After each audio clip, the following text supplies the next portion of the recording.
We are in Project 4, the ski resort map, and we are continuing on this time with Stage 3, using symbols. Sometimes you need to use multiple copies of a specific graphic within a project. You can create any element and define it as a symbol, and then you can use it as many times as you need. All placed instances are linked dynamically to the saved definition. That just means that if you change the defined symbol, you're going to change all the instances simultaneously. You can also isolate a specific instance of a symbol and break the link so that it's not affected by any changes, and you can make changes to it without affecting anything else. Symbols are managed in the panel. I've already opened up my symbol panel. It looks kind of like a clover. And what we're going to do is work with a symbol library that has been created for us. So I'm going to select Open Symbol Library, and I'm sorry it's off the screen, but way at the bottom of the list it says Other Library. Open that one. You're going to need to navigate to the folder that you have your project stored in. I have to find my desktop, and now I'm into skiing, and we have map symbols. Select map symbols and open it. And these are the symbols we'll be pulling in. Symbols in loaded libraries are not connected to the current file unless you place an instance of the symbol in. And then that symbol is going to be added to the default symbol library for the file, just like working with brushes. In addition to loading built-in custom libraries, you can create new symbols by drawing the art and dragging it into the default symbols panel. We are going to create a custom symbol, but we're going to start off with some of the symbols that were brought in. In your layers panel, you're going to need to lock all of your layers, and you're going to create a new layer called signs.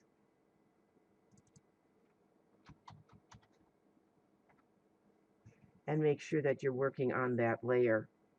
I'm going to move that so I can go back to my signs, and I am going to pick up the sign symbol and drag it onto my artboard. It's a little bit big, so we're going to resize it. You can use the transform functions that appear on top of your screen. If not, then open up your transform panel. You're going to change this to a width of 1 inch, making sure that you have your height and width constrained, and hit and drag the resize symbol near the top of the black diamond ski run. Needs to be below lift access, and if you want to move it around a little bit, you can even use your arrow keys to help you. We could drag another instance in, but instead we're going to alt click and create a duplicate of this, and we're going to drag one of these to the tops of each one of the ski lifts. So click and drag, holding down your Alt key, and we're going to place each symbol on top of a different ski run.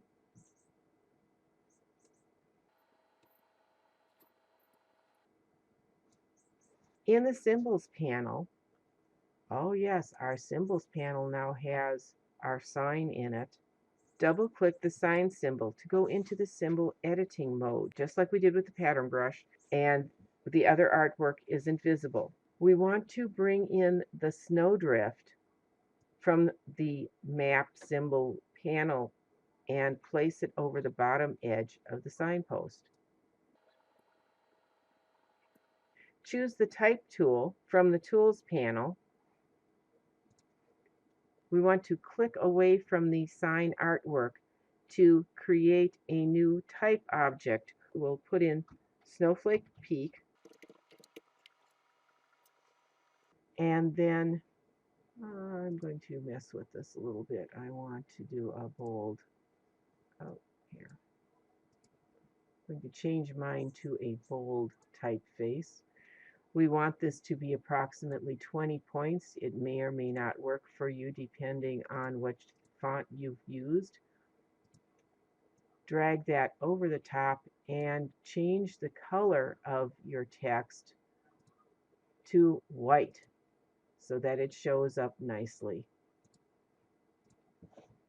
And now in the top left corner, click the exit symbol editing mode arrow. All of these instances that we placed have added a snowdrift and snowflake peak. At this point, we're going to select all 4 of these, and we're going to choose to break the link to the symbol. Now, why would we want to do that? So that we can change the names. On the cyan colored run, if you click in there, you're going to and select it. You can actually click with your selection tool, and if you click repeatedly, I think it's about 4 times, you're going to select all of the text. So then you can type in Midnight Hill. On the yellow run, let's try this again. 3 clicks, snow surf slope,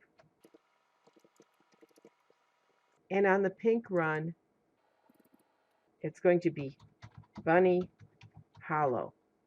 And you should save your file. Next, we're going to place some icons around the map to identify services available. These symbols were also provided in our library, so this is a relatively simple process of placing the symbols in the right place. We're going to create another new layer and call it, let's collapse the signs layer, and we can lock it. We're going to create a new layer and call this one amenities. Drag the left access symbol from the map symbols panel to the artboard. Place an instance on top of the matching words near the top of the artboard. Let's use our selection tool. That might be better. So we're just going to cover up the text and place it again over the top here.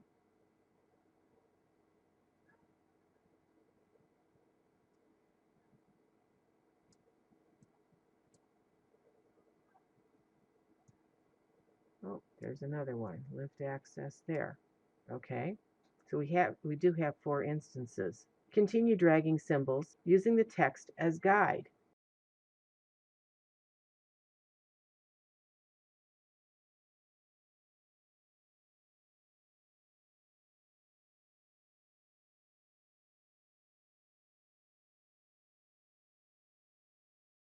And when you have identified all of those in place of the text, you can go into the text layer, turn it off real quick to check that it's the right one, and delete the text layer.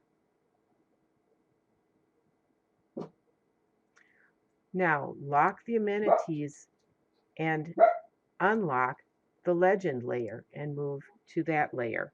Drag an instance of the symbols and place them to the left of the words. So just like this.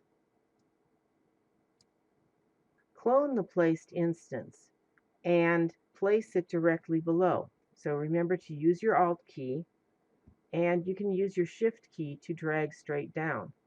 And repeat that till you get all 4 of the instances placed, even though, yes, they are the incorrect instance. I got that one down a little too low. Shift click to select all of these. We're going to replace each of these symbols. Click the symbol instance next to Ski Rental. Open the Replace With menu in the control panel and choose the ski rental. Continue to do that for each one of those instances. So next we're going to select ice skating, where the ice skating symbol should be, and replace there.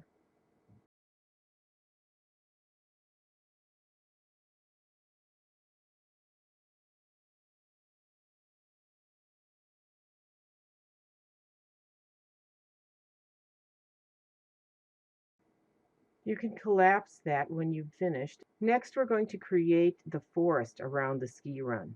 The supplied file already has a perfectly good grouping of trees near the lodge graphic. You're going to use those trees to create a new symbol and then spray a forest around the map. Lock your legend layer and unlock layer 1. Using your selection tool, select the trees, drag those onto your symbol panel, and create the new symbol, trees. I know this really isn't a movie clip, but you're going to export it as a movie clip. It just opens up some options.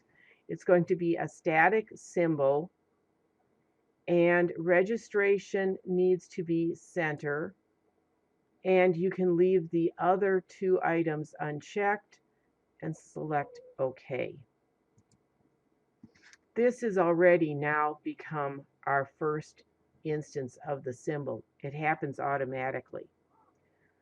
Back in your layers panel again, we're going to create a new layer and drag that to the top of the stack and rename that layer forest. Now we're going to find the symbol sprayer. It's over here. Double click it to bring up the dialog box for that. And we're going to set some parameters for our sprayer. The sprayer is used to spray multiple symbol instances on the artboard. There are other tools nested under the symbol sprayer, and they can be used to squeeze, spread, pinch, and modify the sprayed symbol instance. Diameter is the tool's current brush size. Change the diameter field to 1.5 inches. Change the symbol set density to 5 and click OK. For this next section, you may want to zoom out a little bit further so that you have a little more real estate to work with. I'm going to use my magnifier, double click it, and it'll zoom out to 100% view. And then I do want to go back to my symbol sprayer. But first of all, I want to deselect my trees that I still have selected. So let me click off to the side. Then I'm going to start above and to the left of the Snowflake Peak Run, and I'm going to spray an instance of my trees. I'm going to keep that selection, and I'm going to go back in and spray a little bit more to add to filling the trees up. If I'm not happy with what I've done, I can Control Z and back out and add a few more and change the way that this looks. Don't worry if any of that comes out over the top of the ski run for right now. We'll fix that in a little bit. Deselect, and we're going to spray and fill in the section over here. Next, we're going to want the symbol shifter tool, which is nested under the symbol sprayer tool. Press your Control key and click off to the side to deselect the symbol set. And then with the symbol shifter tool, adjust the position of the trees so that no objects on the map are obscured. You can push, okay, first I have to select the trees that I want to use, and then I can push my trees around so that I can uncover the objects that were already there. And do the same thing with the other group. And yes, you can adjust where the instances fall by pulling and pushing. Just make sure that everything is clear so that the map is easily read.